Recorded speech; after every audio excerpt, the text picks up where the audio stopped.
Okay, welcome to the DigitalEdge Bidders Conference via GoToWebinar.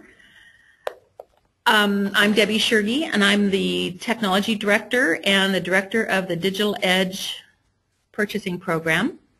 And I'm Bunny Stevens. I'm the DigitalEdge Purchasing Specialist. And we're excited to have you join us today.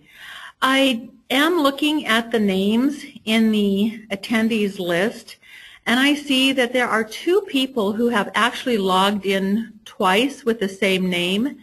If you're logged in twice, you may be experiencing a lot of feedback on your computer, and that would be because you are logged in twice. So if that's happening to you, you might want to disconnect from one of your accounts. I want to just make sure that you all know about the webinar environment here. I know that we're in the technology field, so you probably do know about this, but I don't want to assume anything. So make sure that you have chosen the correct audio mode. If you're using your mic and speakers, make sure that you have that checked. If you're using a telephone, make sure that you have that checked. That's that first little screen snapshot up here. Other helpful tips are at the bottom of the screen that I'm showing you. You have a control panel most likely on the right side of your screen, and if it disappears at any time and you need to open it back up, you just click on the little arrow in the orange button and it'll expand or collapse your control panel. You will need access to your control panel in order to ask questions. So speaking of questions, in your control panel there is a section called Questions, and you would want to expand that section of your control panel by clicking on what would be the plus sign to expand it so that it looks like this little image right here. And then when you do ask a question, you enter your question down here in the question box and click on Send, and as soon as you do that, that moves the question up into the question bank where we can see the question and we can field the question. We will be taking questions but fielding them at certain points in the agenda. So go ahead and enter your question at any time along the way, and we'll take time to answer it when we get to that part of the agenda. I do want to say that when you ask a question, we need for you to write the question well and completely, and we need for you to refer to the specific page and the specific paragraph in the invitation to bid that you're referring to so that we can locate it quickly and we can respond as accurately as we can. I also want to say one more thing about questions. There will probably be some questions today that you ask that Bunny and I may not know the answer to, or we haven't thought about that. And so we do reserve the right to say, we'll have to figure that out and get back to you. And if that's the case, you can certainly watch the website where Bunny is posting questions and answers that come in. All questions and all responses from today's webinar will be posted on that website. This webinar is being recorded, and it will also appear on the website with a link to the recording.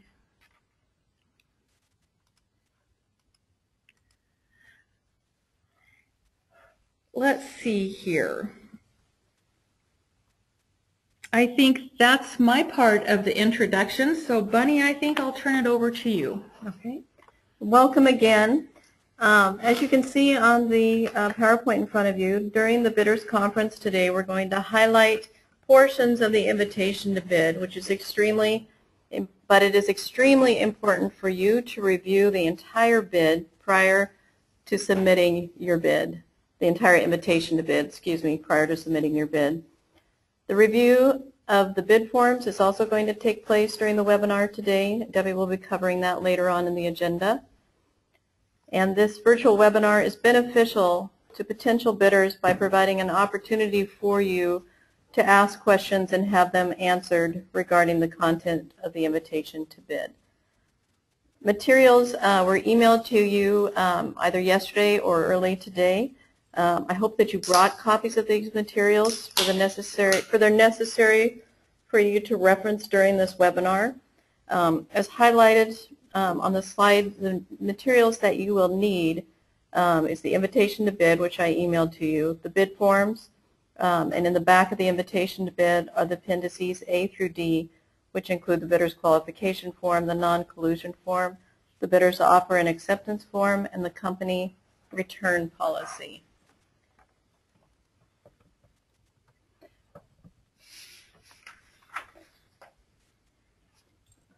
I got ahead of myself in talking and I didn't keep up with the PowerPoint. So the next item on the agenda, Debbie is going to talk about. Okay. If you're new to the DigitalEdge or have not worked with us before, you may be curious about who we are and what we do and how we got to this place where we put this invitation to bid for wireless mobile devices and third-party solutions out for bid. So let me just say that DigitalEdge is a purchasing program at Educational Service District in Vancouver, Washington. 8 or 9 years ago, the districts in this region asked us to put out bids on products that they found very useful for classrooms. And we've been doing that on a yearly or bi-yearly basis ever since then. Currently, the DigitalEdge has a contract for products that create optimal learning environments such as projectors, document cameras, interactive whiteboards, clickers, and amplification systems, as well as flat panel televisions and some other items. The bid that's currently in place is called bid number ESD112.DE for DigitalEdge .12, standing for the fact that it was bid in 2012. That particular bid was based on very, very specific product specifications. And in that particular contract, the awarded bidders pay a 2.5% administration fee on the products that are purchased through the contract to help offset the cost of running this operation, because there are no grant funds, there are no partnerships, there's no state funding to pay for the DigitalEdge operation. It's all self-supporting. So here we are today putting out an invitation to bid for wireless mobile devices. And we're here doing this, again, at the request of districts who have found themselves kind of in a bind. As you know, wireless mobile tablets are very, very popular in the schools today. And the auditors have weighed in and really emphasized and reminded districts that they cannot just buy off of current agreements that look like sole source, that they have to make sure that they are following bid law, purchasing law for schools. And so the letter of request that the DigitalEdge received was from a district who needs to purchase several wireless tablets, and they want us to put out a competitive bid for that. So this bid will be like some of the previous bids. We are putting out an invitation to bid for wireless tablets of all operating systems, and we will award to the lowest bidder by manufacturer and by operating system. There are two product groups that we are making available to bid on. One product group is the wireless mobile devices and their related solutions by the same manufacturer. So in other words, there might be wireless, a wireless mobile device by XYZ manufacturer, and the related solutions would be things like accessories or management systems or professional development, all offered by that same manufacturer. That is called a product group. The other product group is called third-party solutions for wireless tablets. that is a product group that opens the door for many other companies to bid on, because there are a lot of products out there that support or enhance or extend the use of wireless mobile devices for teaching and learning. Those products could be, I'm just going to throw out some ideas, but I mean there are a number of them. There are too many for me to number, too many for me to list, but there could be cases, protective covers, there might be third-party keyboards, there might be table stands, there might be flat panel televisions that have a direct wireless connection available for the tablet. Any third-party solution that is intended to extend the use of a wireless mobile device in a classroom setting, is what we're seeking. We are not seeking to bloat this contract with useless third-party solutions just because they're a third-party solution. We'll be looking carefully at what comes in, and if it, what we ask the bidders is please be discretionary in what you bid. If it's a product that has promise and that is useful in the classroom, then please bid it. And if you don't think it's going to be a hot seller, or if you think it's going to be a challenge to, convince purchasers that it's a solution, then please think twice. Again, we're not looking to bloat this contract. We're looking for very, very high quality solutions for classrooms. Unlike the previous contract, this particular contract will pay a 1.5% admin fee by the awarded bidders based on sales. And that makes it a little bit different than the previous contract. A look ahead. In the next few months, we're looking at the possibility of putting out invitations to bid for classroom observation solutions, high school video production solutions, refurbished hardware, and solutions for special needs classrooms. That decision will be made after this particular bid is awarded. Can you think of anything to add to that, Bunny? No. All right. Then why don't you go ahead and take over, because I think you're next on the agenda. Okay. So to cover the rest of my portion for the agenda, we're going to go through the invitation to bid. I'm going to give you a moment to turn to page 4 of the invitation to bid, and that is the timeline.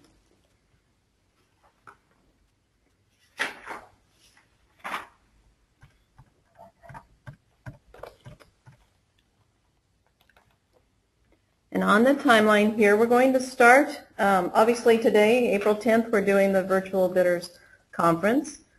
This Friday, thank you.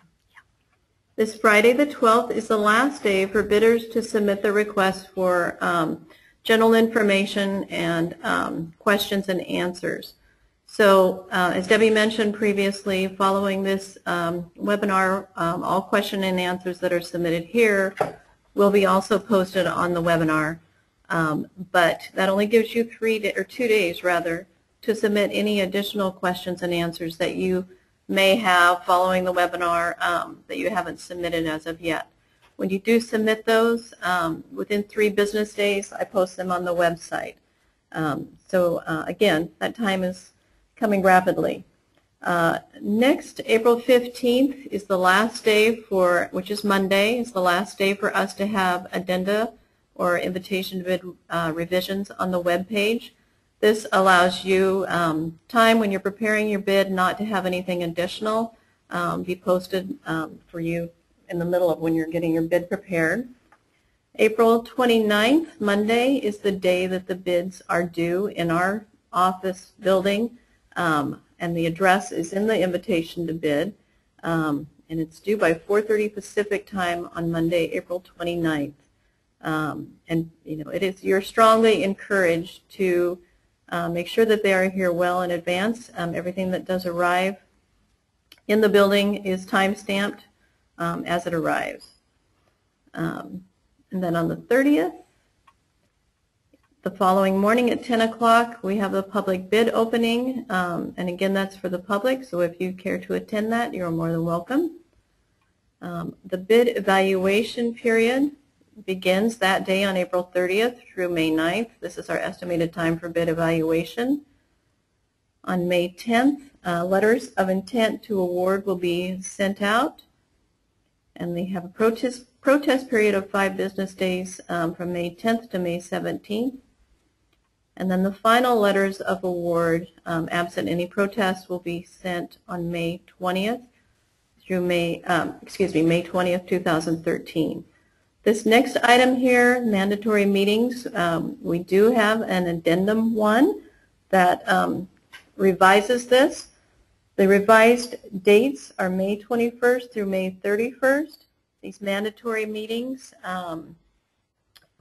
I'm going to put up another slide here for you.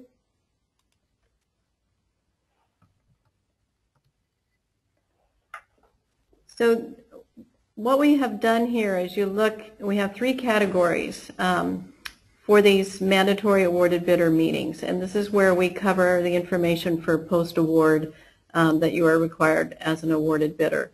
The first category is the manufacturers that are awarded that are not commissioning agents. They have 2 options for meetings. The first on here is May 22nd at 9 in the morning Pacific time, and again Friday, May 31st at 1 in the afternoon. And so they choose one of those, right? Correct. They choose one of those. And we're showing you these dates now so you can block these on your calendar. So you're holding those time slots, so then if you are awarded, then you have that already blocked on your calendar. And it would be, like Debbie said, one of the 2 options. The second awarded bidder category is for manufacturers who are commissioning agents. And those times are, it's the first option of May 23rd in the morning at 9 and Tuesday, May 28th at 1 in the afternoon. And the final category for awarded bidders is for resellers. And again, their first option is May 21st at 9 in the morning and Wednesday, May 29th at 1 in the afternoon. And again, this just gives you a heads up about what the time slots will be so you can mark your calendar. And Bunny, can we just add to that that the reason we're putting this into an addendum is because our target date for launching the bid is June 1. Mm-hmm. And we've got districts knocking on our door saying, when is this bid going to be launched? And so we needed to kind of push ourselves on getting this bid launched by June 1. So that's the reasoning behind that. And so we realize that you're going to need some flexibility in choosing an option, so but you are required to choose one of the 2 options for your group that's described on the left side. Okay. All right, so let's go back to the invitation to bid. Oh, I'm sorry. Mm-hmm. And again, as Debbie mentioned, June 1st is the estimated date for the effective date of the contract. So again, we understand it's going to be a fast process on this, but it is needed. So now again, I'm going to give you time to turn to the next section that I'll cover, which is the scope of work, which is on page 10.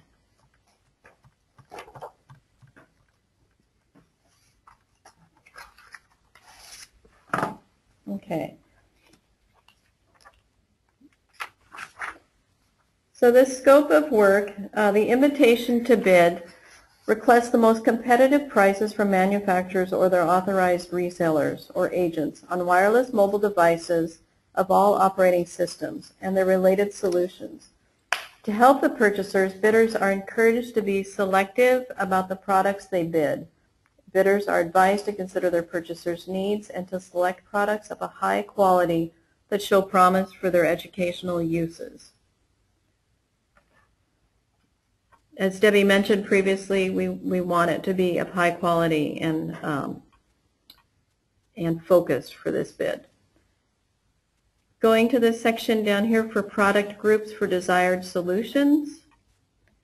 And first, before I get too far into this, I want to emphasize that I am only going through and highlighting. It is your responsibility to review the invitation to bid thoroughly prior to submitting a bid.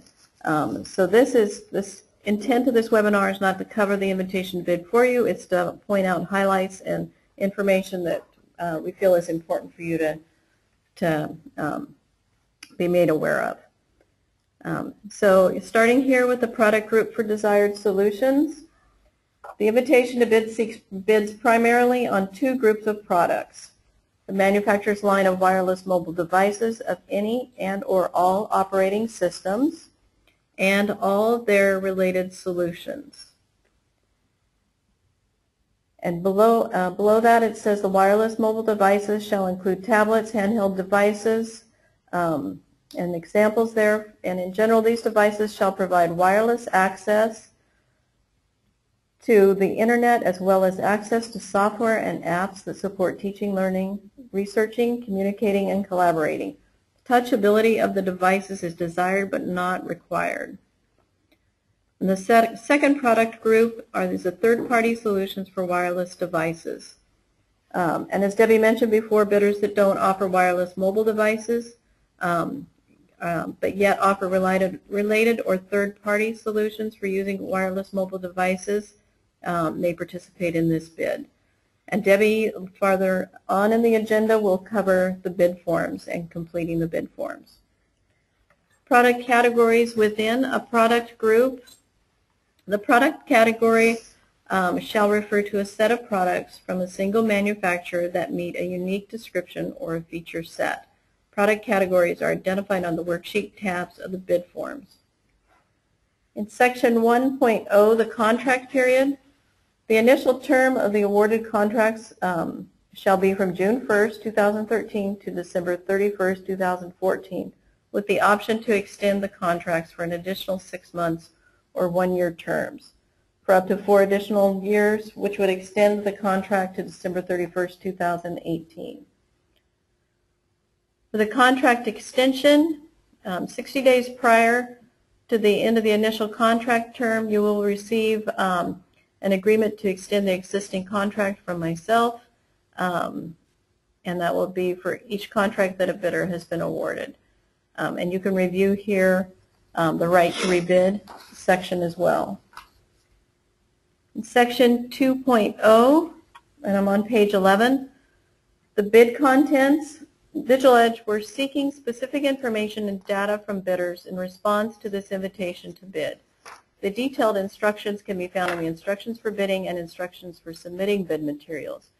Both of those sections of the invitation to bid are sections that Debbie will cover in detail later on in the agenda.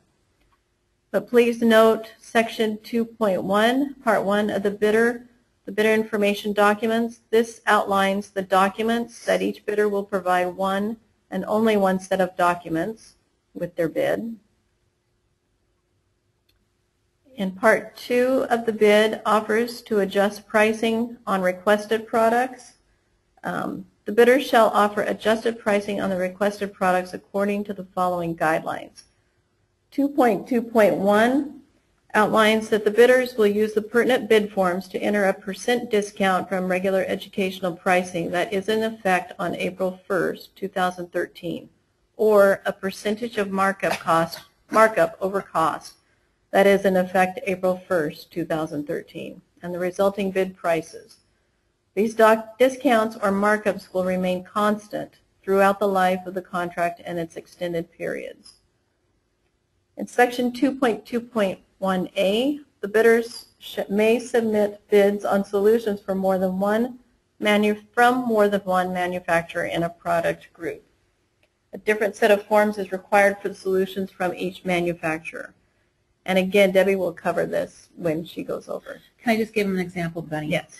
So an example of that, just to be real clear, is an example of if you're a reseller and you sell XYZ wireless tablets and ABC Chromebooks, you can bid on both. Each one of those is its own manufacturer product group.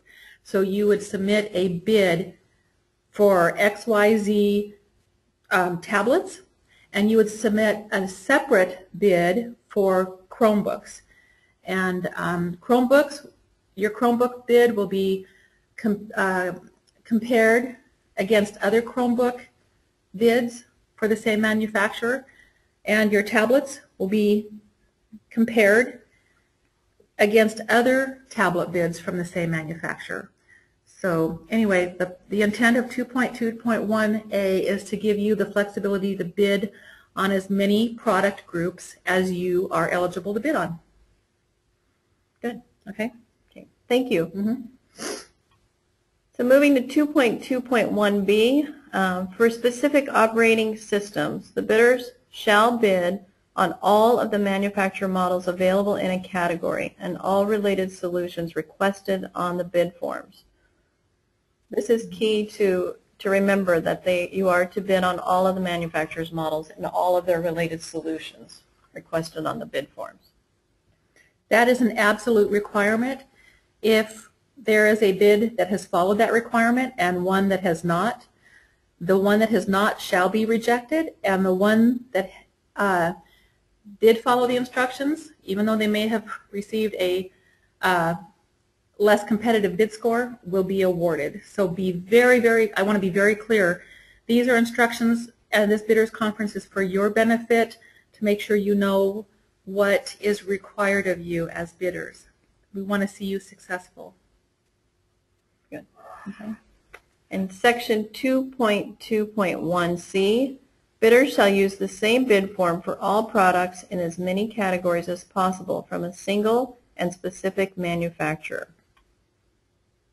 Section 2.2.1d, bids from a manufacturer on a product group shall be compared with other bids from the same manufacturer in the same product group, and the award will be made to the lowest responsible bidder for the entire bid for that product group by that manufacturer.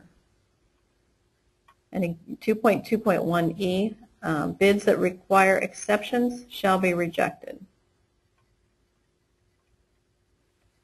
And just to remind you, at the end of the segment that I'm covering now, we will cover questions and answers. So be sure that if you have questions that you need answered as we go through this, to document them on the GoToMeeting tab in the questions window. Okay. Okay, so now I am on page 12. 2.2.2, all bid prices that result from the discounts in the bid shall include the following: the bid price of a single unit of the product offered in the bid with its own unique product number. A multi-pack, such as a 5-pack or a 30-pack, with its own unique product number, shall be considered a single unit. The bid prices shall include the cost of all shipping and handling expenses to a purchaser's ship-to address, and shipping shall be FOB destination. 2.2.2c, a contract administration fee of 1.5% for all sales realized or generated under or as a consequence of the DigitalEdge contract shall be included in your bid.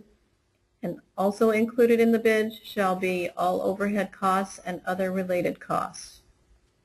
Section 2.2.3 outlines that bid prices that result from price adjustments in the bid shall not include any applicable sales tax. And sales tax, if applicable, shall be added after awards are made and shall appear as a separate line item on the invoice to the purchaser. Section 2.2.4, all price adjustments quoted and their resulting bid prices shall be the same in every state that is included in the bid. And bidders shall identify the states in which they are authorized to sell the manufacturer's products at contract prices.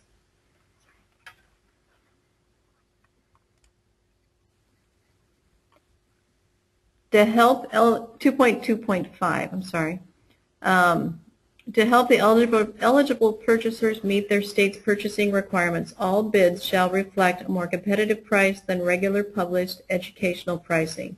Bids that offer contract pricing that is equal to or greater than pricing through regular educational channels shall be rejected.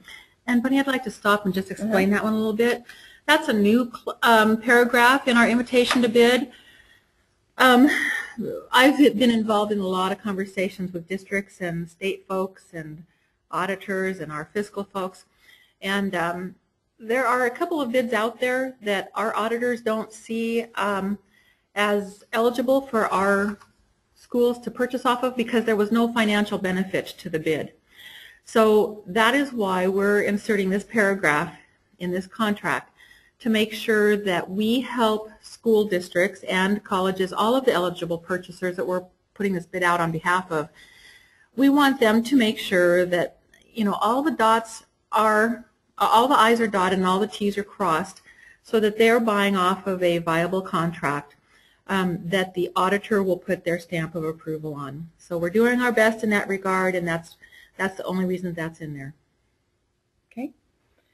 Okay, and still at the bottom of page 12, section 2.2.6, the awarded bidder agrees that the resulting contract prices shall not exceed the prices that the proposer offers to sell the same or substantially similar equipment for to eligible purchasers in the states where the bidder is awarded a contract based on comparable quantities with the same or substantially similar terms and conditions. So next we're going to go to page 21 for the post-award requirements.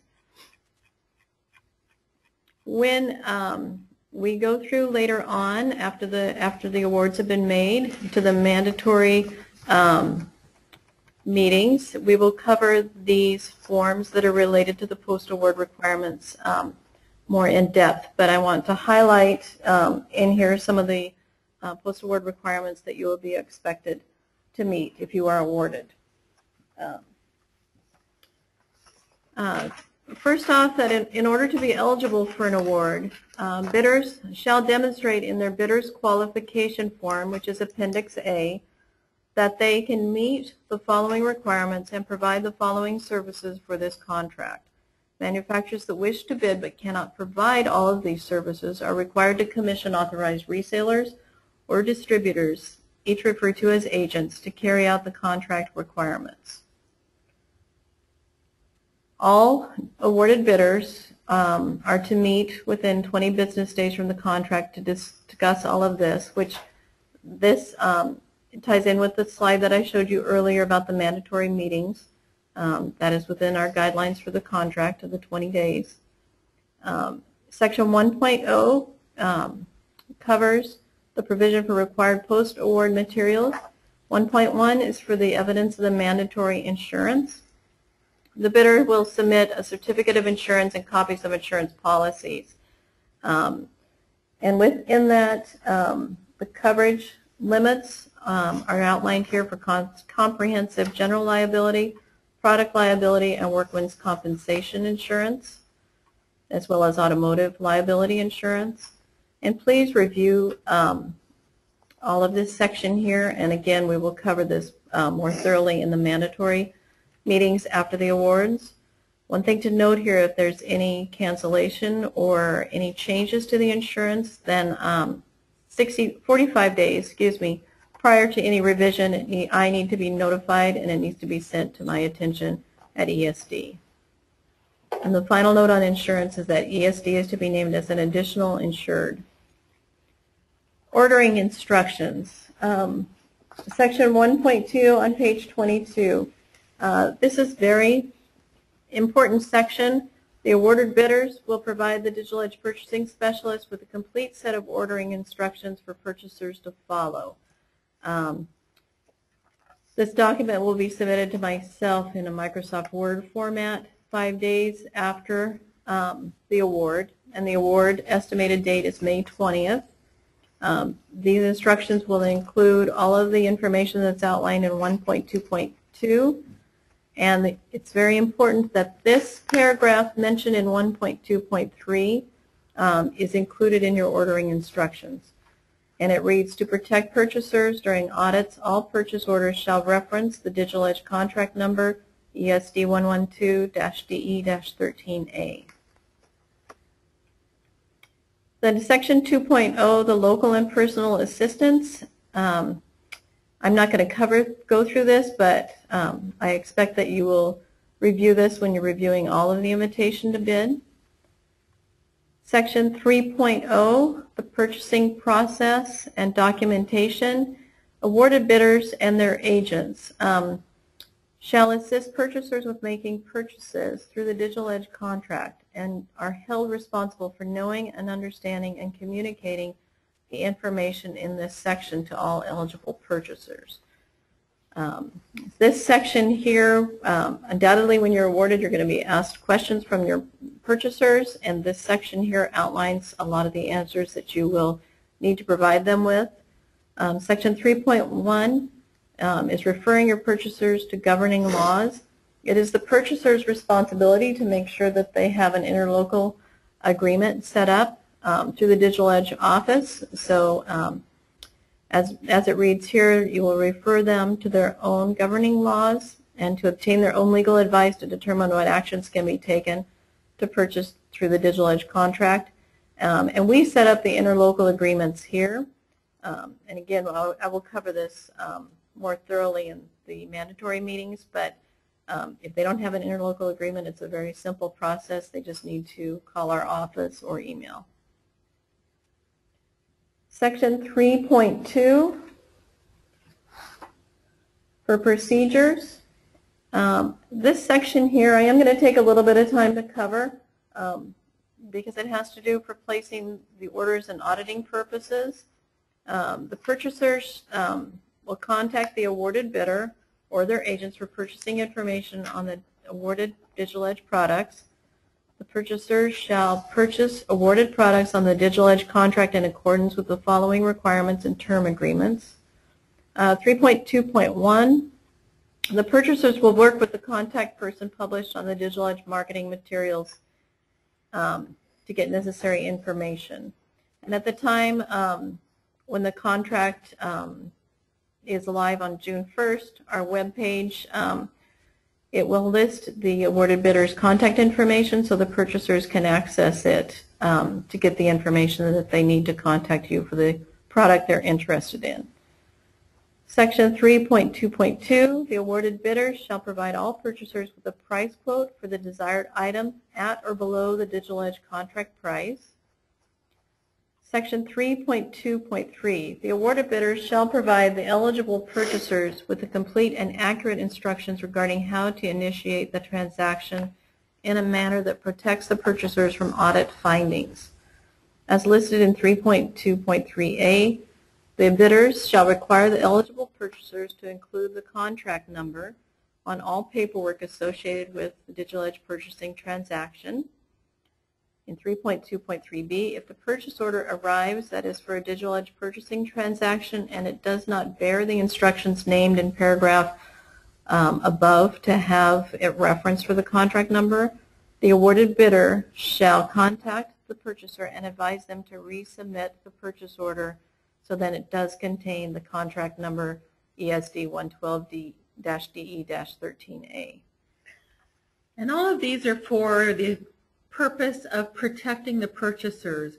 The auditors are on to these purchases. I mean, they are scrutinizing them like we've never seen before. And so it is absolutely required that if you're awarded a contract, that you help the purchasers, and we will be here to help them too, but you know, all of this language is intended to help the purchasers not get an audit finding for their purchase, for their large purchases of these products. And so in section 3.2.3c, again, the awarded bidders shall check all purchase orders that arrive to make sure that the contract number is noted on the document. And as Debbie mentioned, this is to help protect for audit findings. 3.2.4 covers about the awarded bidder, filling the order and shipping the products directly. 3.2.5 and 3.2.6. Again, I'm not going to cover all of these, but you are expected to read this thoroughly. Mentioned in 3.2.6, the bidder shall invoice the purchaser directly at their bill to address on the purchase order. Moving on to the section 4.0, shipping and delivery and freight terms. Please review this section that ties in with the shipping and shipping errors and all the information. Again, I'm not going to read through that, but you are expected to review that. The next section at the bottom of page 24 for special pricing on bundles on awarded products. Section 5.1, lower prices. The awarded bidders may offer a more competitive price on an awarded product and their related components by offering a lower single unit contract price to any eligible purchaser in the states in which the bidder is awarded a contract. Volume purchasers. For purchases that exceed $50,000, the awarded bidder may submit a request form to the DigitalEdge purchasing specialist seeking a reduction in the administration fee. These forms are noted on the web under post-award requirement forms. And I will show you those forms on the web page in a moment. The request form mentioned in section 5.2.1 shall be available to the vendor area on the DigitalEdge website and identify the amount of reduction that is sought and the reasons that the awarded bidder believes the reduction is warranted. Section 5.2.2, to be eligible to request such a reduction, the purchase shall be made on a single transaction or several transactions from various schools in a single school district, shall submit their purchase orders to the awarded bidder within a time frame of 3 business days. In section 5.2.2b, the bidder shall demonstrate additional price reductions. The inclusion of the value-added services in the adjusted contract prices are not considered an equivalent of a monetary reduction to the contract price. Upon receipt of this request for the reduction of administrative fees, I utilize a published table with the required criteria for reducing the administration fees. This table is also found on the website. And the digital purchasing specialist, I have up to 5 business days to approve the reduction in administration fees. Once the reduction in administration fee is approved, the bidder shall quote the exact price on the approved request form to the purchaser, and all final paperwork shall quote and note this approved adjusted price. If there's any variation from the required criteria, it'll be returned to the requesting bidder, who has the option to correct the error or resubmit the request. 5.2.4b, the paperwork that does not consistently quote this approved adjusted price shall result in applying the full administration fee to that volume sale, even though an adjustment in the administration fee was approved. Section 5.3, the special product bundles. The awarded bidders may bundle awarded products to provide additional savings and convenience to purchasers. The contract price of product bundles shall be equal to or lower than the combined contract pricing of the bundled items. And Section 5.3.2, the bid price of the bundle shall be included in the price quote provided to the purchaser by the awarded bidder.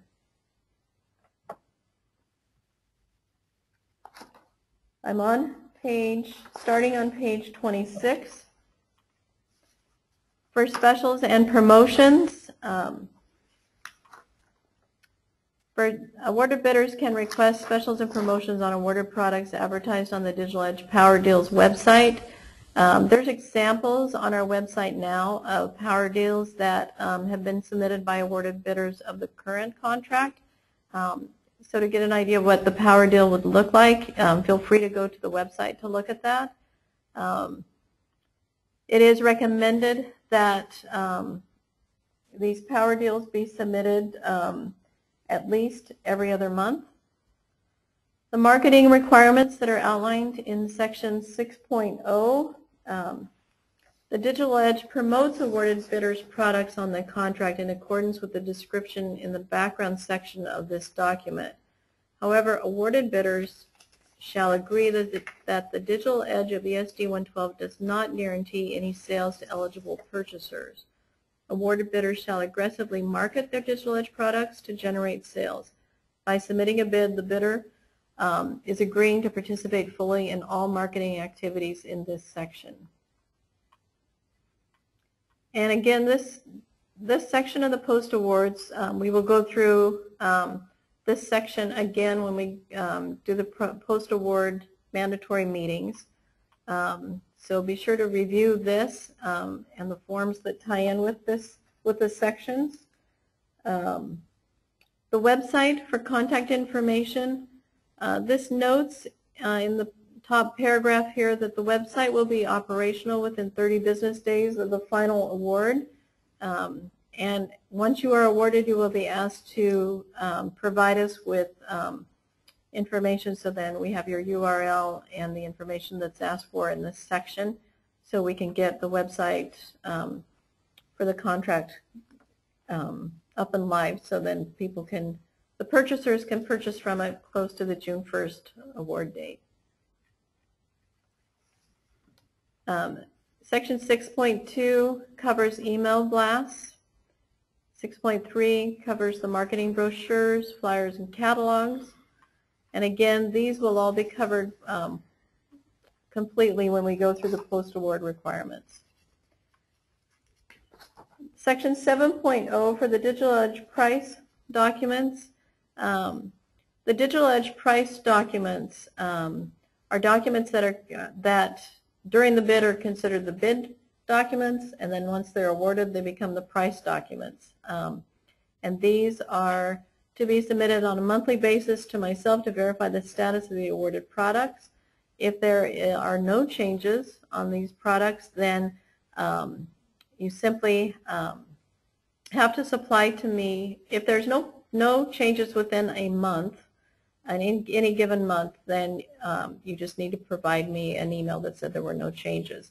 But the minimum of every 3 months, whether you have no changes on the awarded products, you still need to submit the DigitalEdge price documents. And we start that with June 1st. So the day that the contract is awarded, on June 1st, we also want a DigitalEdge price document and an MSRP. And again, I will cover that again later in the next meeting. In the new products section, 7.3, I want to outline on there that when the products emerge in an awarded catalog, the awarded vendor shall use the type of baseline price list that was used in the original bid, and at least apply the baseline discount or markup that was identified in section 1 on the bid form for that product category. And Debbie will cover the bid forms later on. With the DigitalEdge monthly sales report, section 8.0, the awarded bidder shall track the purchases of products awarded on the DigitalEdge contract that was made by eligible purchasers and that quote the contract number on the purchasing document. When reporting the sales, it is from a single reporting source. The awarded bidder or their assigned agents shall submit the DigitalEdge monthly sales report on behalf of all agents of the awarded bidder from a single reporting source. An awarded manufacturer that is assigning the contract to several agents shall be the reporter of the sales. And we have there is a chart on the next, later on in here that outlines for you when to submit this and collecting the administration fees, and I'll cover that in a moment. The payment of the administration fees, the awarded bidder shall pay the ESD an amount of 1.5% of sales on awarded products that are a direct result or consequence of the DigitalEdge contract number ESD 112-DE-13A. And again, the single source of payment, the payment of the administration fees shall be made from the reporting party, which is a single source of payment. An awarded manufacturer that is assigning the contract to several agents shall be the reporter of the sales. This next page here is the sample schedule. So if you are reporting sales for the month of February, the sales report for February is due to our office by March 15th. The DigitalEdge specialist confirms the administration fees no later than the last day in March, and the administration fee then is due to ESD no later than April 15th,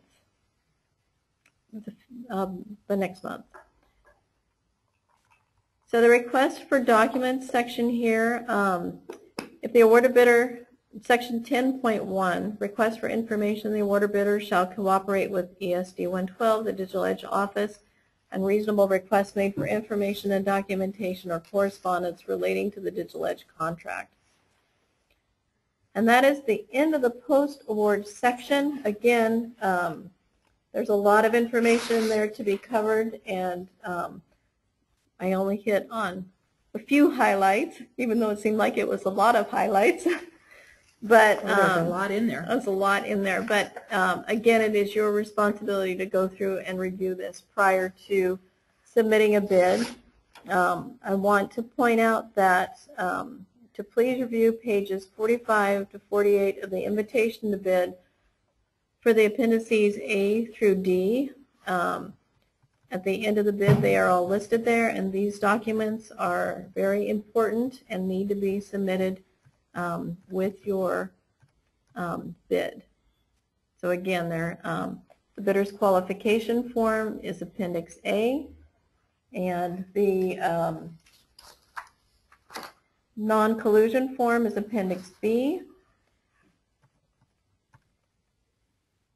And the bidder's offer and acceptance form is Appendix C, and the bidder's return policy is Appendix D. So again, please review through those. And the other, while you're talking about appendices, Appendix C is the one that they need to return 2 copies of, right? Two signed copies. 2 yes. signed copies. Is that the only one? That is the only one. Okay. Okay. And by having the 2 original signed copies, once you are awarded, then our ESD superintendent signs both of those, and one is returned to your office. So both offices have an original document. Okay. Wait, before we get into the questions and answers, I want to go back to the web page. Oh, funny.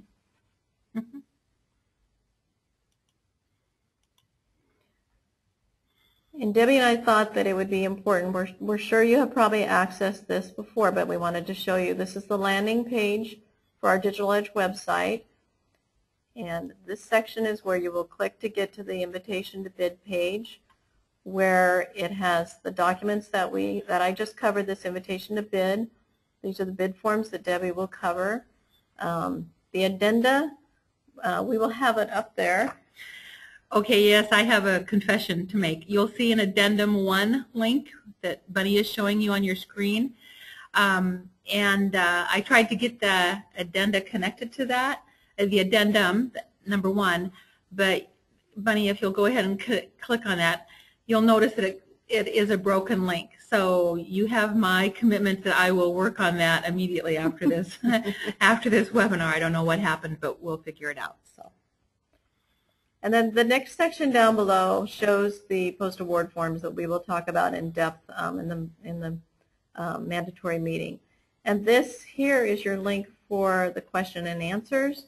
This lists the questions and the answers that have been submitted so far, and listed below here will be all the additional questions and answers from the meeting today. Let's see, Bunny, it looks like so far at this time at the top is the, well, no, on the left it's dated March 26th, so the questions start with the first questions, and then the most recent questions are down toward the bottom of the page. Is that right? Correct. Okay. Correct. Okay. So if you've been on this page before and then you're going to check it every day, the most recent or current questions are at the bottom. All right. Oops, sorry.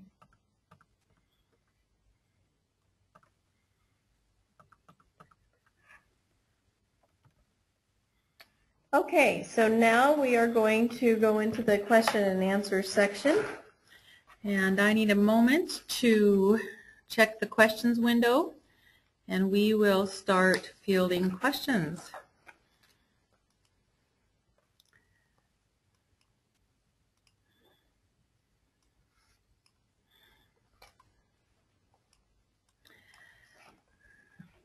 All right, question number 1. The bid says it is for wireless mobile devices and related solutions. Do online Web 2.0 tools qualify as related solutions, or is it only for solutions that are directly related to wireless mobile devices? Good question. You'll notice that we did not make a finite list of the kinds of third-party solutions we're looking for. I mean, we did list some, but there's also the last sheet in the third-party solutions form that offers you a chance to bid on other solutions.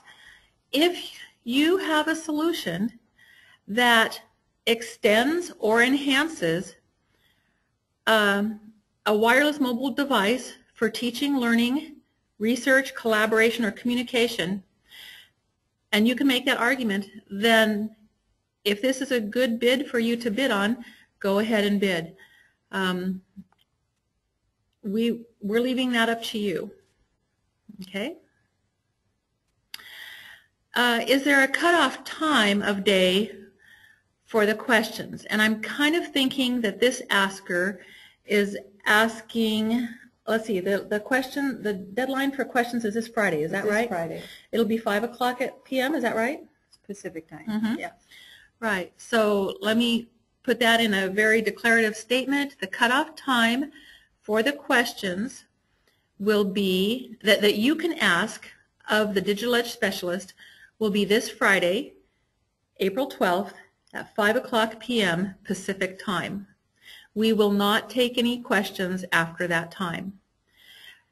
After the questions come in that meet the deadline, Bunny and I will review them, and we will make sure that they get published within the stated time frame in the invitation to bid. Okay. The next question. We have been awarded on contract number ESD 112-DE-12. And for those of you that don't know what that is, that's the contract that we have currently in place.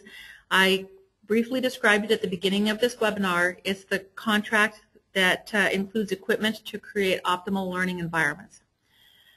The question goes on to ask, some of the products awarded last year fits the specs of this new tender. Do you see any benefit in rebidding those items? Thank you. That's a good question.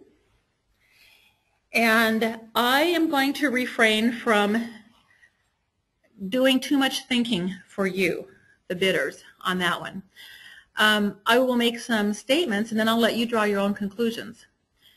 We know that bidding is a very time-intensive task. And if you were awarded a bid or a contract on the previous, in response to the previous invitation to bid, you are an awarded vendor. There are some things that are different in this contract that make this contract better and also create somewhat of a risk for you if you bid again. So I am going to turn that back to you, the bidders, and say you need to assess the benefits and you need to assess the risks and the drawbacks and determine whether or not you should bid on this invitation to bid if you've already been awarded a contract. I'm sorry, I just cannot, I refrain from answering that because the answer for one of you might be a different answer than for somebody else. So I don't want it to be that way. Okay, the next question is Section 1.2.3, is the reseller responsible to be sure the DigitalEdge contract is listed on the purchase order? According to our invitation to bid, and Bunny is looking it up right now, she's finding the language in the invitation to bid that answers that question? So, Bunny? Yes, the bidder is responsible to make sure that the DigitalEdge contract number is listed on the purchase order. And listed in the section 1.2.3, it gives you the verbiage that they need to have on, that you need to have in your ordering instructions that directs the purchaser to have it on their purchase order. And that is that to protect the purchasers during audits. It's in bold print in that section. So that is a requirement of the awarded bidder to make sure that that is on their purchase orders. And if, again, as mentioned further on in the section for 3.2 on procedures, if the information, the purchase order on the information, the purchase order comes without the adequate information, then as the awarded bidder, you are required to make sure that they are complete and have the reference for the purchase order number on there. Great, thanks. Again, the purpose of that requirement is to protect the purchasers. We're an educational organization that's putting out an invitation to bid on behalf of eligible purchasers that we are highly connected to and representative of. And so we want to ensure that we can look the eligible purchasers in the eye and say, we have done everything we can to protect you from an audit finding. So if their purchase order doesn't identify a contract number and the auditor says, you know, where's your contract number that's associated with this, there's a risk, and we just want to reduce that risk for their eligible purchasers. It's absolutely required. Okay, are we allowed to charge additional freight for shipments outside the continental U.S., such as Alaska and Hawaii? Ooh, good question. We did not include any inclusions for that, did we? I didn't cover. And do we have any exclusions for free shipping? No. Remember last time in the current bid we had exclusions for smart boards, or not smart boards as a brand, but interactive whiteboards, and I think flat panel displays. Right. And we did not include that in this contract. Okay. And the section 4.0 on page 24 is where it outlines the shipping and delivery freight terms.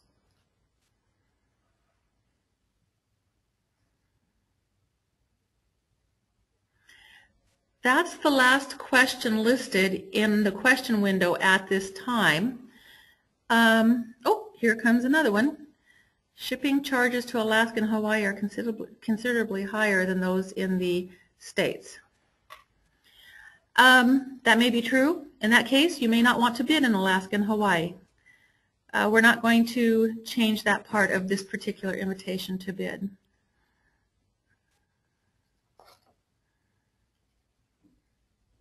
Or maybe there are certain products, and I can imagine that there are certain products that are heavy and are expensive to ship to Hawaii and Alaska. So okay, all right, let me take this back. I want to take something back that I just said. Bunny and I we reserve the right to think about that and answer that question in the question and answer section of the DigitalEdge website. So let me give you a final definitive response to the question that's asked. And the question is, are we allowed to charge additional freight for shipments outside of the continental U.S., such as Alaska and Hawaii? And our official response at this time is, we will discuss it and we will answer that on the web page. So please stay tuned for that. Okay? Yes. Does that seem right? Sounds great. Okay. Here comes another question. Can you go over product category page 10 just above 1.0?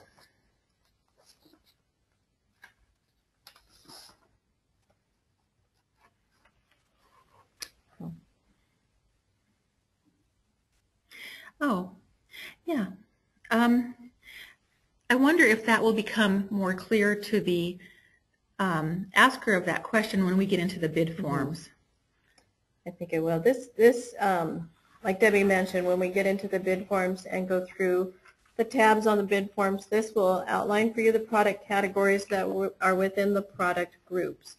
And when we refer to the product groups, that is the two different types of bid form documents that are in there. First, the manufacturer's line of the wireless mobile devices and all operating systems and all the related solutions is one product group. And the second product group are the third-party solutions for wireless devices. And these categories are within that. So after we have a break in a little bit, Debbie is going to cover that, and that will probably become more clear. Okay. It will be more clear. Okay. All right. Next question. Would you like an example of the difference in cost to ship to Washington versus Alaska and Hawaii? No, not right now, because it just depends on the product. And if you want to put that into a question and answer on the website, or actually if you want to ask that to Bunny in an email message to her, we'll respond to it on the website, but I don't really want to take time during this conference when it's unique to the asker and doesn't apply to everybody. So please ask that in an email to the DigitalEdge specialist according to the instructions in the invitation to bid. Okay, that's the last question listed, so I'm going to close up the window. And we're going to take a short break and let some of this sink in. We'll take a 5-minute break, and I've got a little timer up on the screen. Go grab a cup of coffee or a Diet Coke in your institution and come back in 5 minutes, and we'll go over the bid forms. We'll learn how to submit your bids, and we'll talk a little bit about the bid evaluation, and then we'll answer more questions. How's that sound? Sounds great. Okay. See you in 5.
Okay, the timer has counted down from 5 minutes, and hopefully you had a chance to stretch your legs, take a break, and we're back now to really talk about where the rubber meets the road as you think about submitting an invitation or submitting a response in the invitation to bid.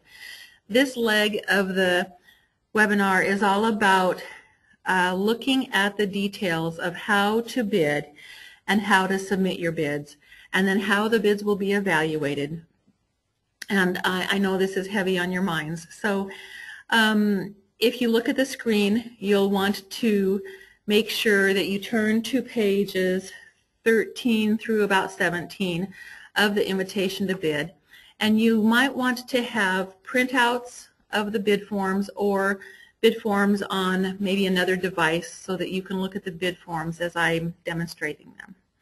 Okay, so we're going to go over the bid forms first, and I am going to pull up the bid form for the first product group, which is what the actual wireless mobile devices themselves and the related solutions from the same manufacturer. And whether we're talking about that product group or the other product group called third-party solutions, both of the sets of bid forms are very similar in this way. Both sets of bid forms have Form A, where you will click into a cell and you will type the name of your bidding company. Let's say that this is Smithsonian, and your company address, and you've all worked in spreadsheets before. You provide all of the information we're seeking. And then this particular bid form is for a specific manufacturer for the wireless devices that you are going to bid. So let's say you're a bidder and you're going to bid on Acer Chromebooks. So you would put Acer there as the manufacturer. And who's the name of your contact there at Acer, the contact's title, etc. Then down in this section, please mark one of the following with an X. This is where you identify what kind of organization you are and what your role in this bid is going to be. You're either an authorized reseller or distributor for a manufacturer, in which case you would put an X in this cell. You're a bidder that is a manufacturer that is a sole provider of this manufacturer's line of products, in which you would put an X in this cell. And of course, the third option is you're a manufacturer that will commission resellers, in which case you put an X in cell I-26. Now, in that case, if this particular cell is marked, then you'll see in red that you must complete Form D of this file. And that's, we'll go over Form D in a minute.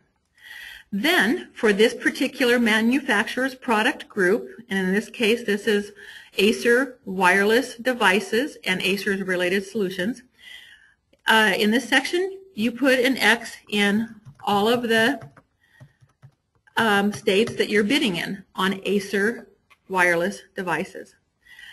And then you come over here and you mark an X on by the operating system that you are bidding on for Acer.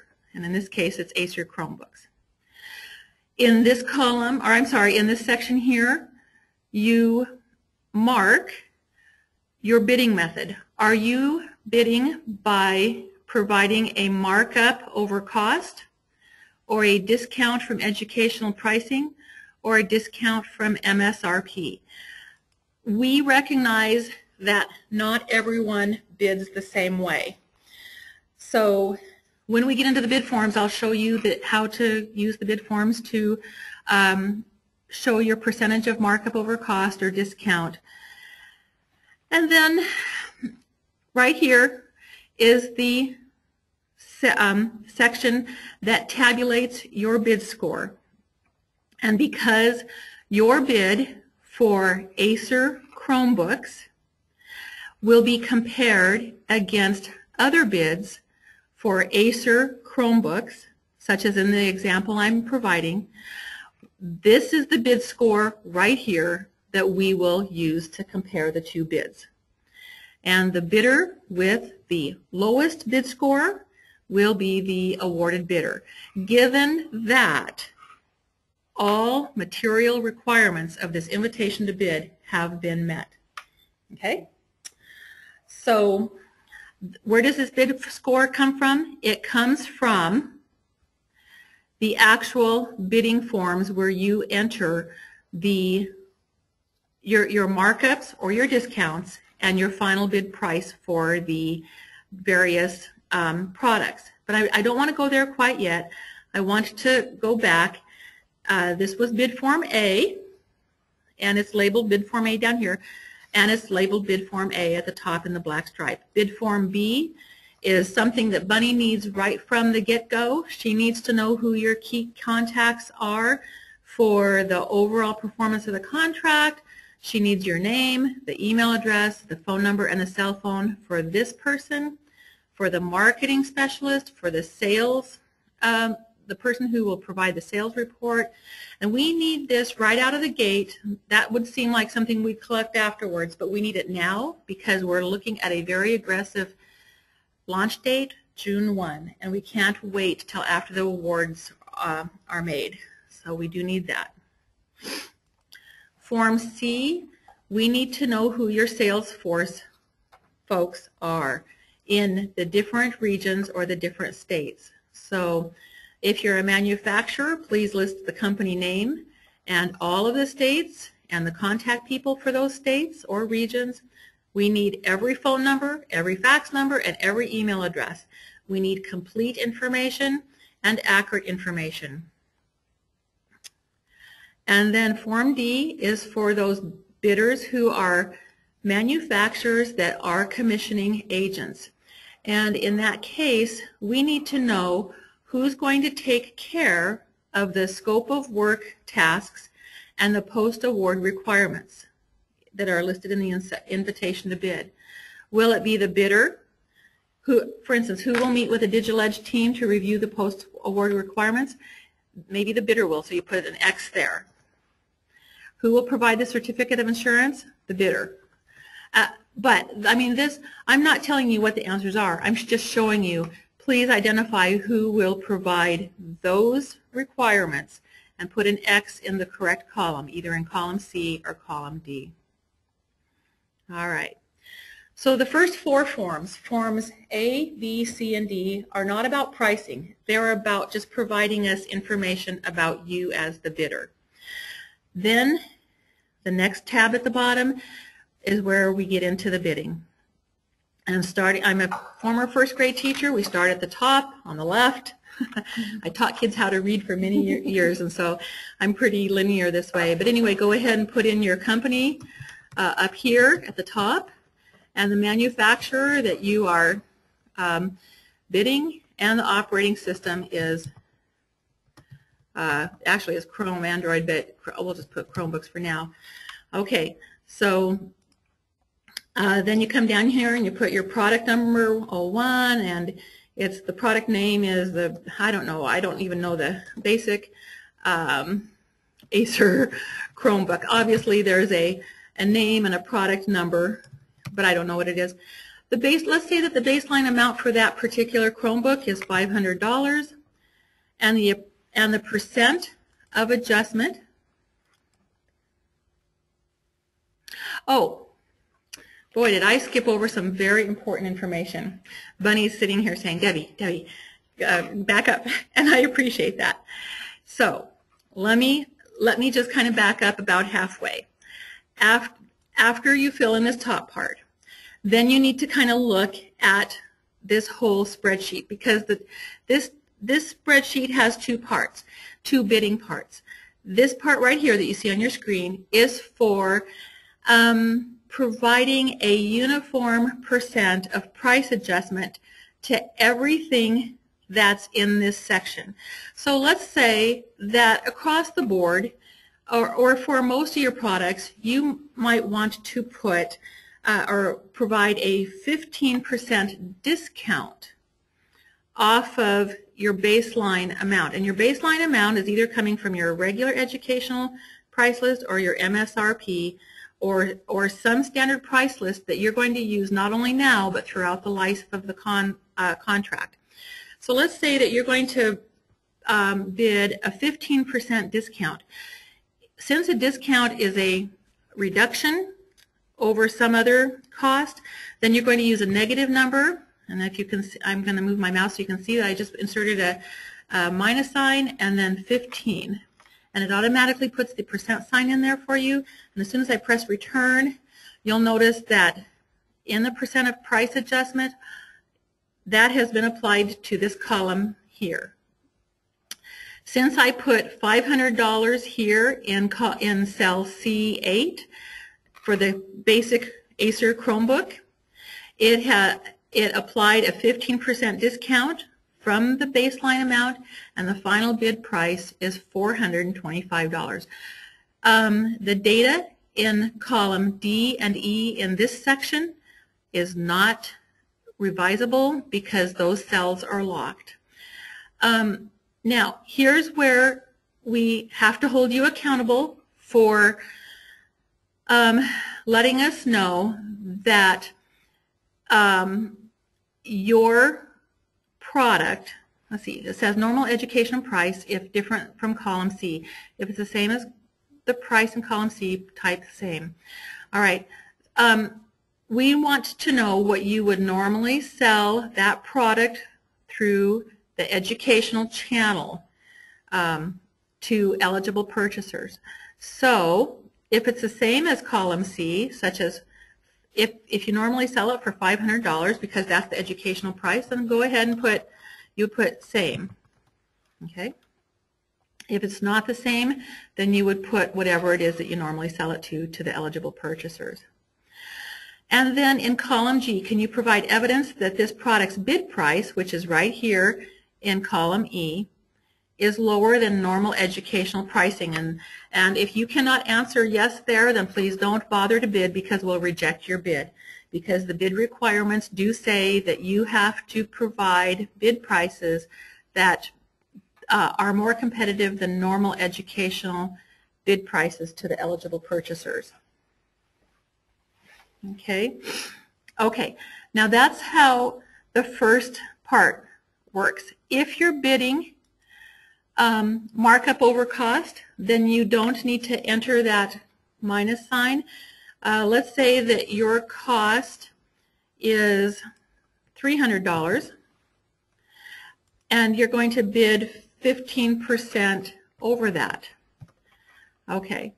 Now you'll notice that the numbers in column D reflect what I put over here in cells G6, and the final bid price in that case would be $345. Okay. So Bunny is sitting here keeping me honest. Notice that as I scroll down, a bid score for section 1 is being calculated, and it's coming from the final bid prices. So let me just say, here's a deluxe Acer Chromebook, and its normal price cost is $500. So the final bid price would be $575, and now the bid score is 920. And you know, 920, and we're including a bid score that is to the 100th of a number. Okay. And the bid score comes from the final bid prices. That's why we don't really care if you're using MSRP or normal educational pricing or some other price list, because the bottom line is that your bid score for this section comes from your final bid price offered. Okay? So this should explain right here why we require that if you bid anything in this particular category, and this is a category, wireless tablets is a category on this bid form, If you bid anything in this category, you have to bid all of your wireless tablets in this category, because if you're a reseller of Acer Chromebooks, you should be selling to the purchasers. I'd be very surprised if you didn't have to sell. I mean, if you didn't have a price list that included all of the same Acer Chromebooks then as your competitor. We have to know that you're going to have all of the Acer Chromebooks listed here so that we can compare your score against an equitable and equal, an equitable score from a worthy competitor, so that we're comparing apples against apples. Okay? Now, that's only part of this particular sheet. This was a 15% markup over cost for the products listed in this section.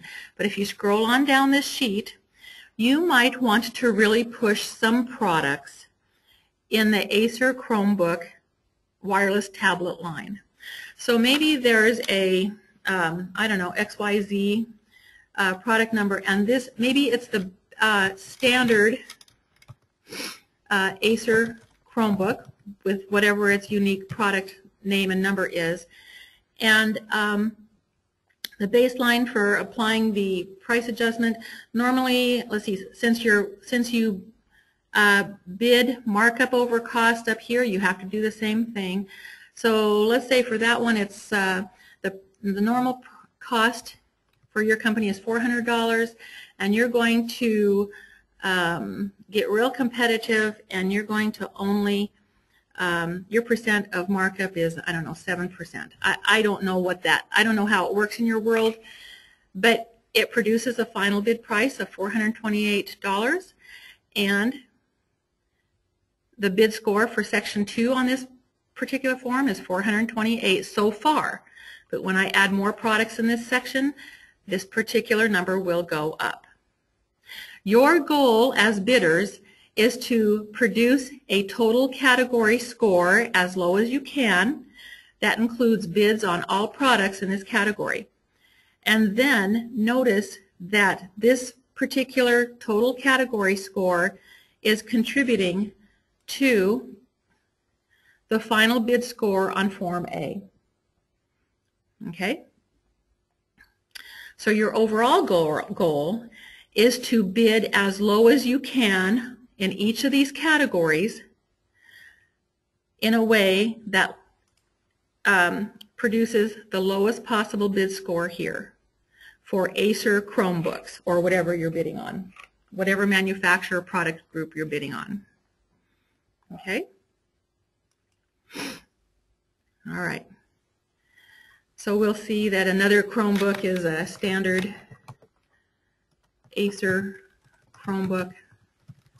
Let's just call it 2, and that normal cost to your company is $425, and you're going to even get more competitive on that. That's only a 6% markup. Okay, so now your bid score is $1798.50, and if you come back here to Form 1, so far, I mean, you haven't filled out all the sheets yet, but so far your bid score is $1798.50. Now, once you're done bidding on this particular sheet, this sheet is called a category, and the category is labeled right up here. The category is wireless tablets, handheld devices, laptops, and cell phones. And that's all, those are all devices bid by the Smithsonian Company, manufactured by Acer, and the operating system is Chromebooks. Okay. Now maybe there are no cell phones that use the Chromebook operating system. Maybe there is, maybe there isn't. But you just bid as much as you can in this category that's listed on your pricer sheet. Okay, now the next sheet over, the next tab over is related hardware. Again, you start at the top, Smithsonian. The manufacturer is Acer because you're in the same worksheet. It's Chrome. And the category description is listed here. If you look in cell A4, this category is hardware related to the wireless mobile devices. And the description is, this is the equipment that connects to the wireless tablet, either with cable, through wired or wireless networks, or in the cloud, and uses the same OS. Examples include, but are not limited to, server solutions, laptops, and desktop computers. And the same method of bidding applies here. And as soon as you bid something here, product number, and then this is a server, and the baseline amount for that is, let's say $2,300, and nothing's going to change in the final bid price until I do a markup over cost, let's say 15%. Okay, so now the final bid price is produced because a 15% markup has been applied to your cost. And so the bid score so far for this section is 2645. And if I go back to Form A, here's my final bid score so far. Now, the invitation to bid says this, and we're very clear in the invitation to bid, that it is possible that somebody could get a low bid score here and not be awarded. And Bunny, we need to find that section in the invitation to bid, and I think it's in the evaluation section. And I want to be very, very clear about this. Is it page 17?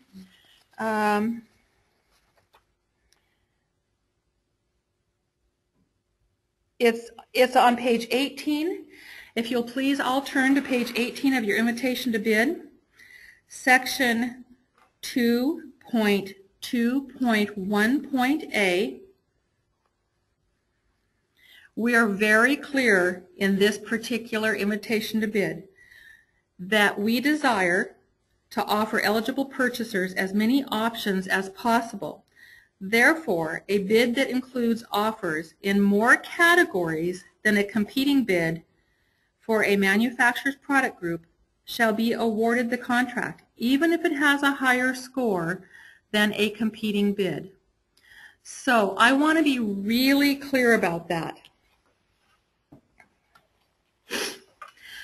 You do not have to bid you don't have to open up every one of these tabs and bid on every tab. That is your prerogative, and you have the flexibility to make the decisions about which tabs you open up and begin bidding. Once you open up a tab and begin bidding on any of these tabs, you are required to bid everything on your price list that is in this category. Now,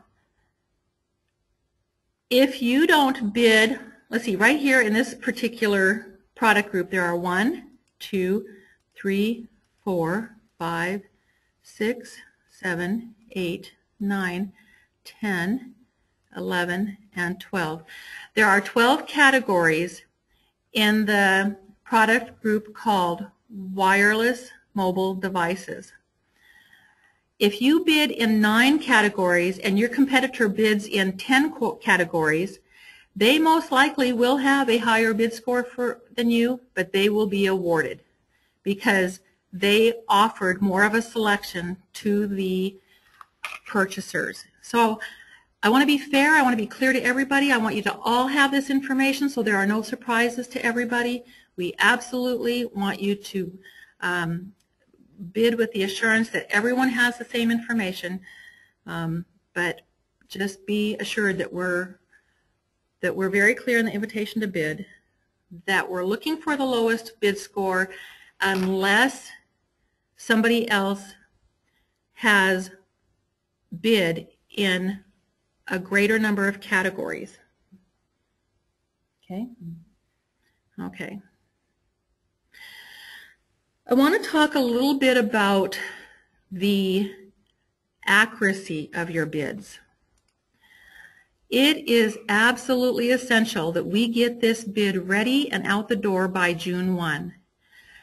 In the last bid that we evaluated, we were somewhat surprised at the number of errors and omissions or incorrect bids that were submitted.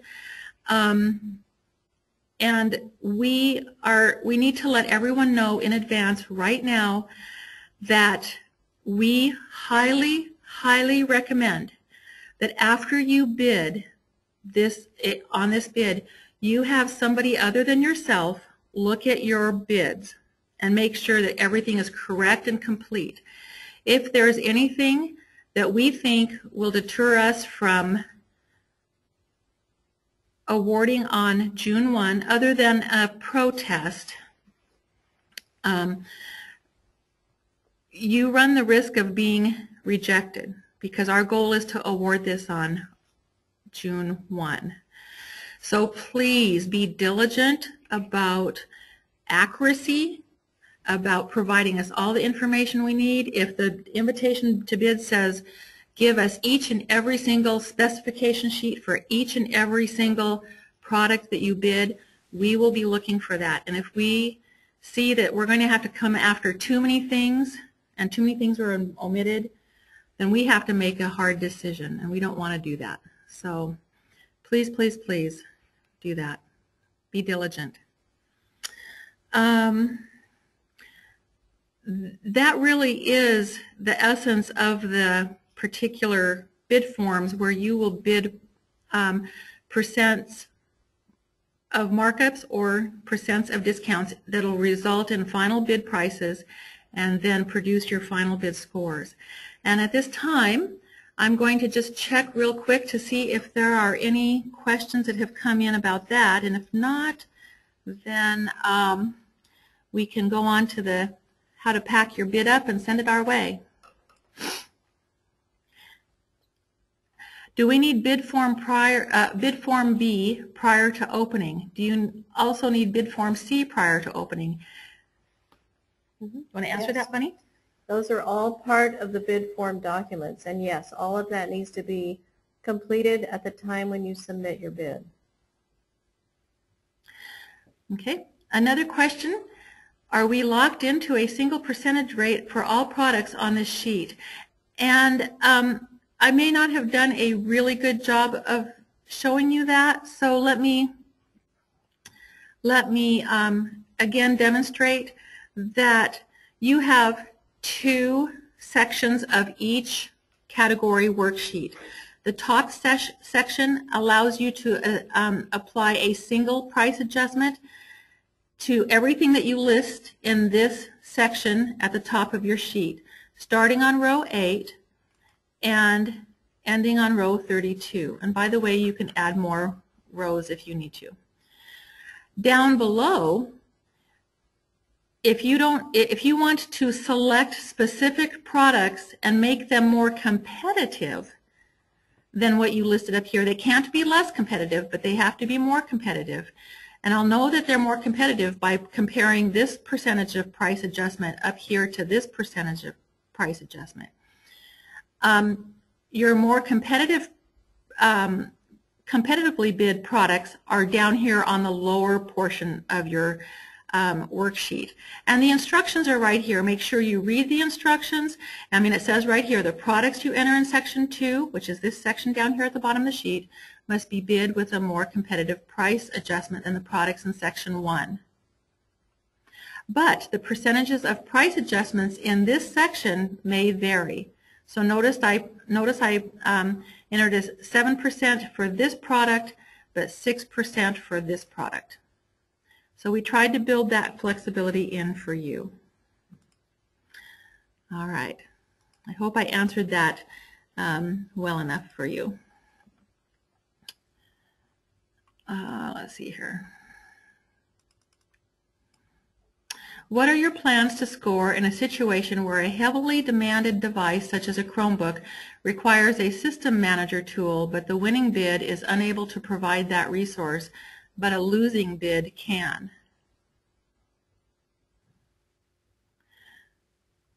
What are your plans?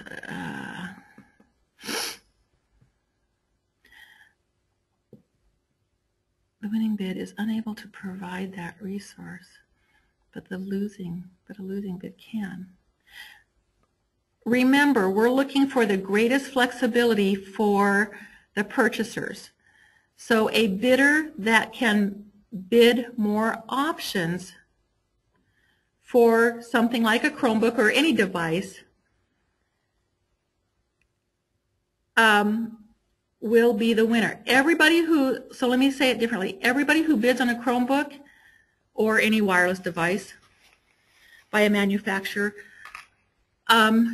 should bid as many product categories as they can.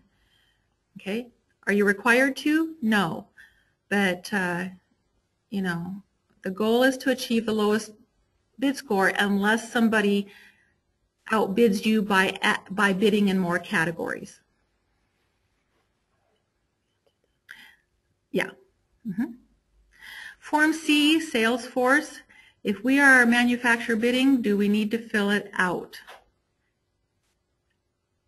Yes, if you have Salesforce in different states and in different regions, absolutely, you need to fill out Form C. Another question, if you wanted to bid a classroom set, say 25 device bundle, this would be considered a separate single product. Would this be considered a separate single product? Let me read that again just so you're real clear. If you wanted to bid a classroom set, such as a 25 device bundle, would this be considered a separate single product? Yes, because that bundle would be a bid price, or I'm sorry, it would be a unit. However, that 25 device bundle must appear on the bidder's price sheet that they submit. So that's a really good question. I want to play that out a little bit. A 25 device bundle is a single unit because it's a bundle. The bundle is a single unit if and only if it appears on the manufacturer's price sheet. If you're a reseller and you want to, and there's no 25 device bundle on the manufacturer's price sheet, you cannot bid 25 device bundle. Not in the bid. But after bids are awarded, you can bundle it at that time. Okay? So, I mean, your opportunity to bid must be the same as your competitor's opportunity to bid for that 25 device bundle. Both of you should have the same manufacturer price sheet, or the same sheet that lists all the products in that manufacturer product group. So you can't make up products that aren't on the price sheet. Okay, let's see, where else? Where would you put it? Section 1 or Section 2? Where would you put something? I'm assuming that this is the same requester, the same asker. Where would you put it in Section 1 or Section 2?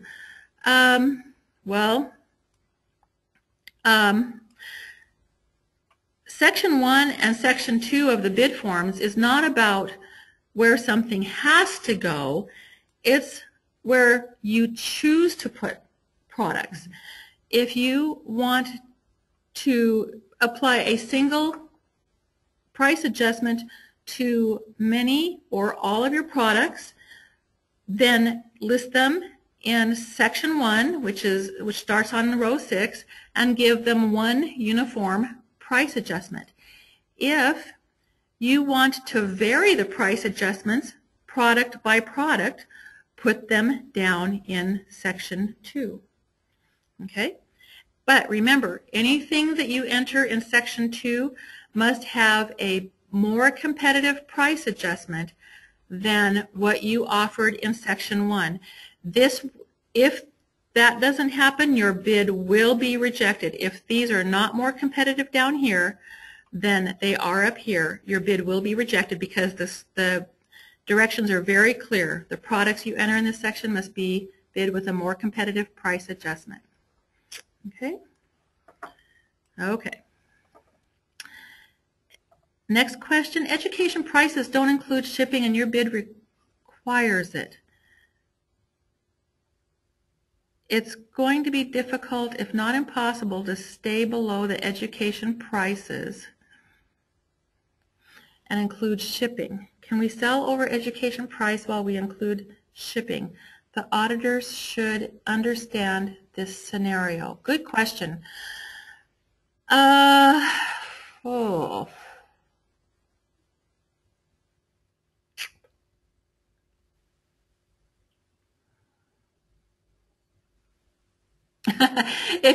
If you're sensing that there's a big long silence, it's because we're thinking about it. Yeah, and the same asker says, I should have said on several items. Oh, I see, on several items.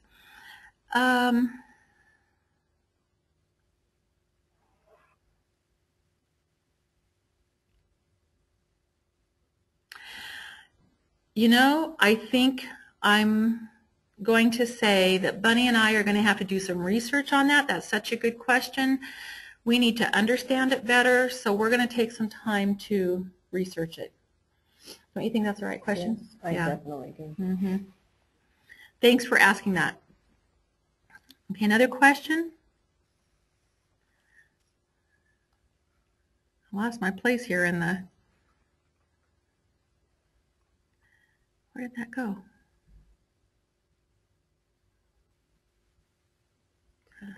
Yeah, it's got to be down farther. I'm sorry, we're looking for where we just were in the products. Yeah, we've already answered those. Okay.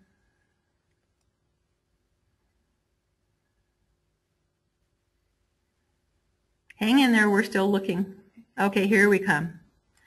We think that you will not get an apples-to-apples comparison as no specific products are requested and anyone can create bundles and packages.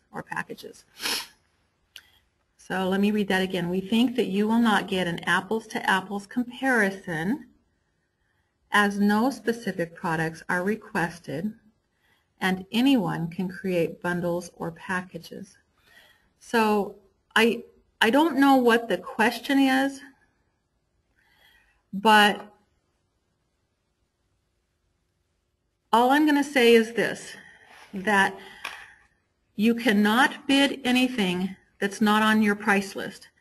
So please do not create your own bundles if they're not on the price list, because we'll be going to the price list as a verification that these products are available and are priced as you say they are,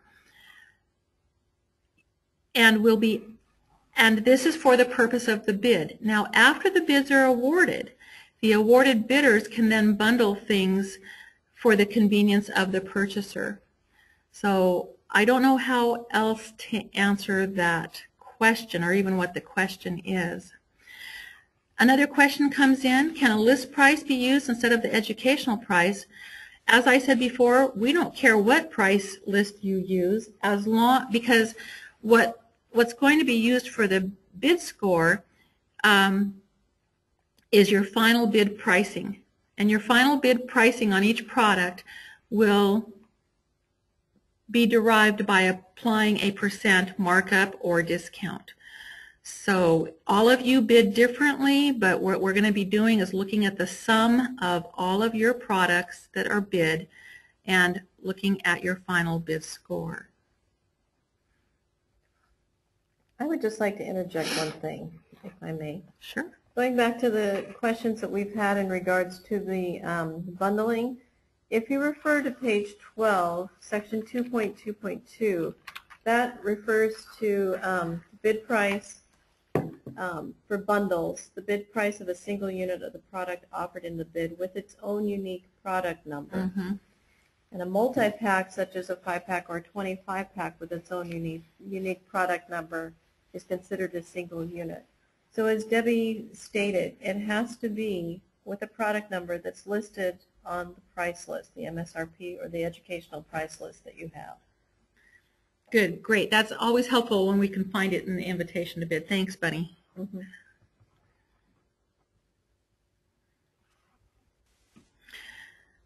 The next attendee says there is no specific target to hit, so many people may come up with many different responses. I don't know what the question is there. If we use MSRP price, won't the score be better since the % off would be bigger? it doesn't matter what the percent off is or what the percent markup is. What contributes to your final score are the bid prices that your price adjustment produces. Okay, so you want to bid as competitively as you can in order to get awarded the bid.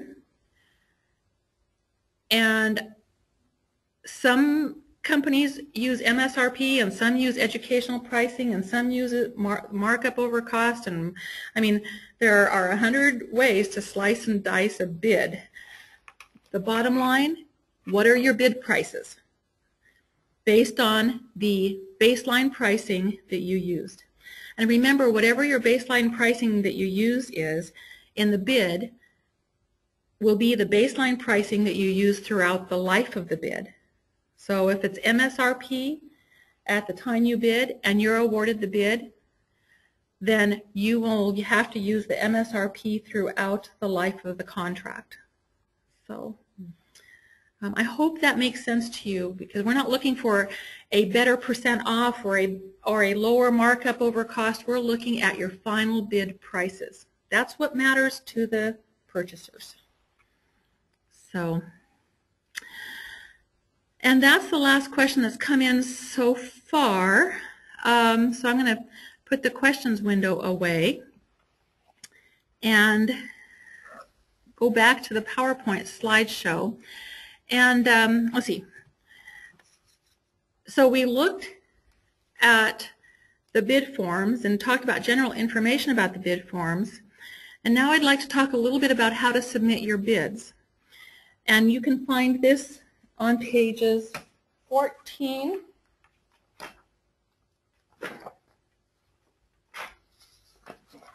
14 through 16.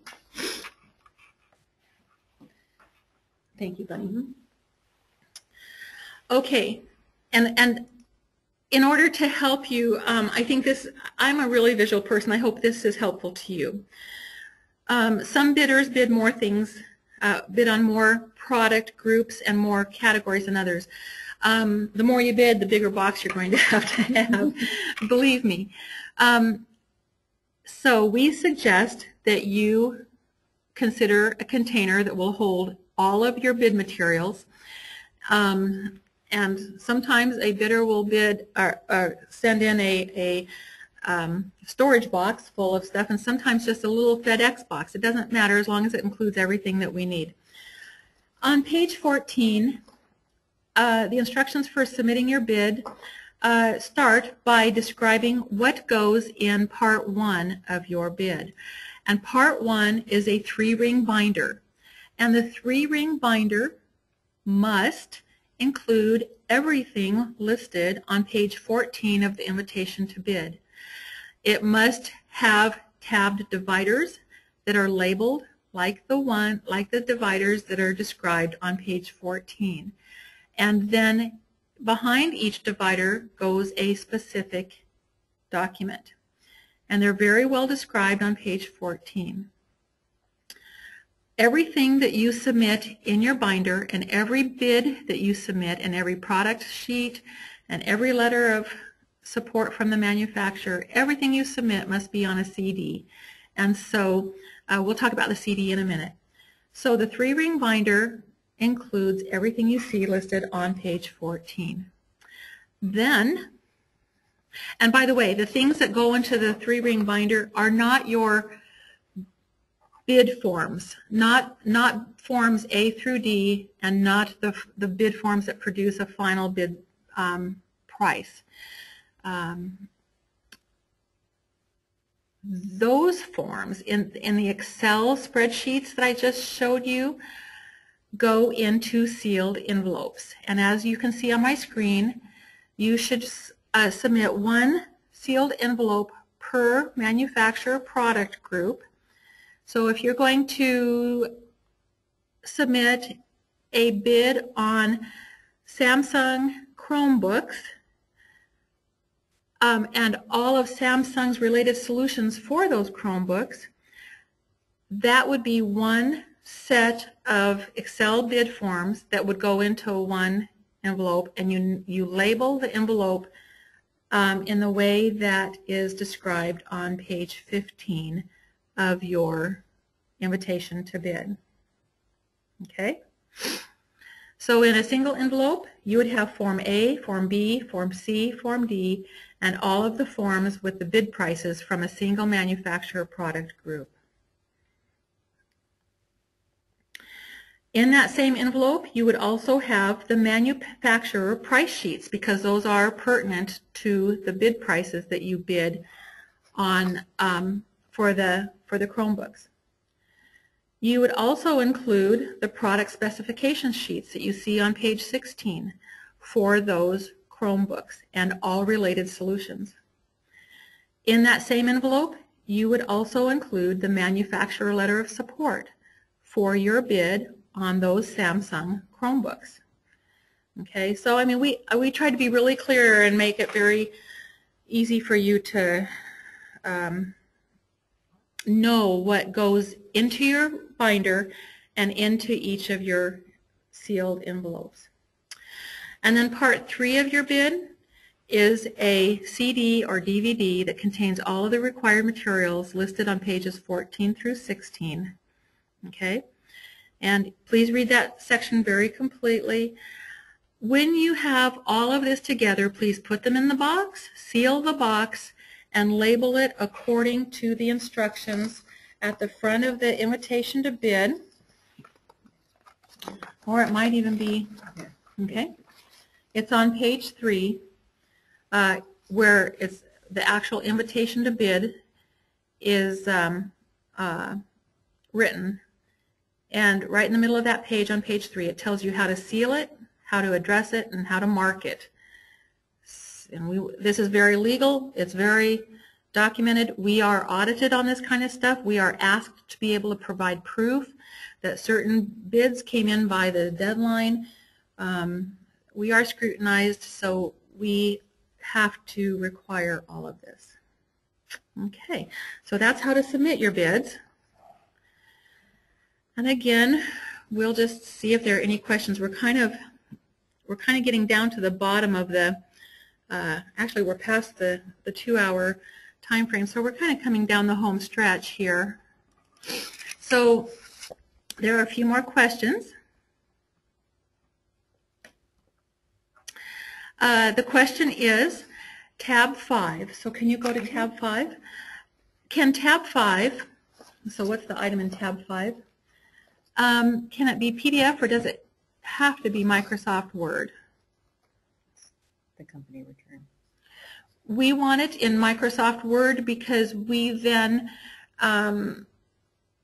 might want to put our logo on it and put it on the website. Right? Right. Okay. Right. So we require it in Microsoft Word. Yeah. And that was the only question that's come in since the last round of questions. I'll give you a few seconds to think of anything else you might want to ask before we close up shop here.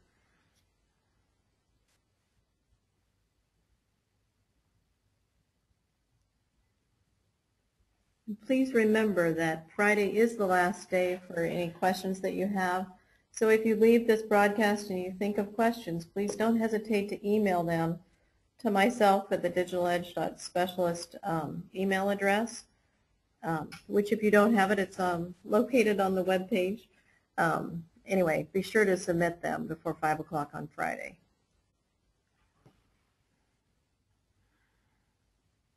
Okay, another question, do we need to double box our bid?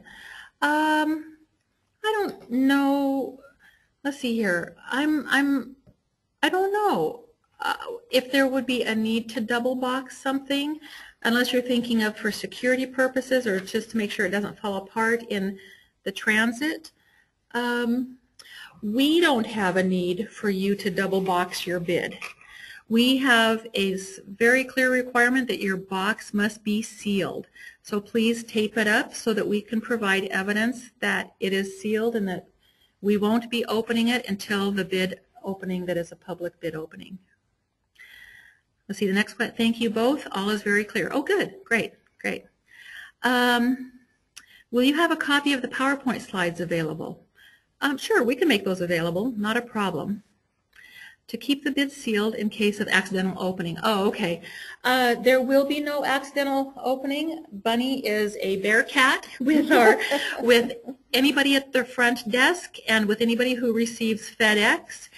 Any bids that come in are immediately taken and put into a private area of our agency where they may not be opened. And so I don't know that there's a need for bids to be double boxed. I think we can pretty much assure you that things will be safe if you just single box them. And that asker is saying, cool. And we think it's cool too. So, okay. I'll keep about 30 more seconds and be quiet for about 30 more seconds in case there are any more questions.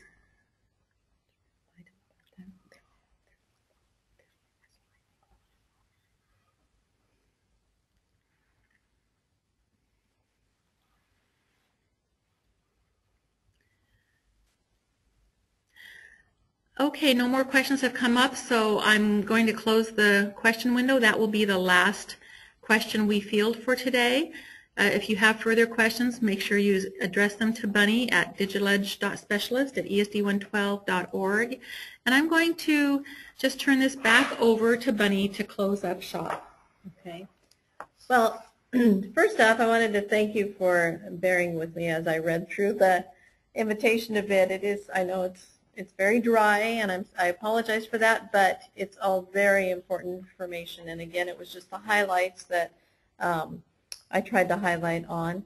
And we just want you to be sure to check the website on a regular basis, because addendas that will be posted on there, and again, the due date for all of that is for the 15th of, which is Monday. So be sure to check the website for any addendas, and be sure to check the website for any questions and answers. And then remember, and it's outlined in the bid, when there are addendas, you need to sign the cover page and return that with the submittal of your bid at the time that you submit the bid. So as you review through the entire invitation to bid, you'll see more information that requires your attention. So as Debbie has on the screen here, we will post on the website a YouTube copy of today's broadcast. We will also provide, as requested, the PowerPoint presentation. And you can also find us at DigitalEdge Purchasing for their Facebook page and DigitalEdge Tech for the Twitter page. I send out regular notices on those, both of those related to the bid, as well as when power deals are on there. So be sure to log into those and to check us out on there, as you'll have other information pertaining to this invitation to bid on there. Okay. These products are highly desired by the purchasers, and of course the target audience is the educational institutions and everybody else listed in our invitation to bid. We hope you'll choose to bid in response to invitation to bid ESD112.de.13a, because it's really important. Our purchasers are waiting for this bid to be awarded. So please consider bidding in response to this invitation. Thank you so much for joining us today. Look for this video on our website and look for the answers to the questions on the website that Bunny manages as well. Okay? So thanks again, and we'll see your bid soon, we hope. Yes. Thank you. Thank you.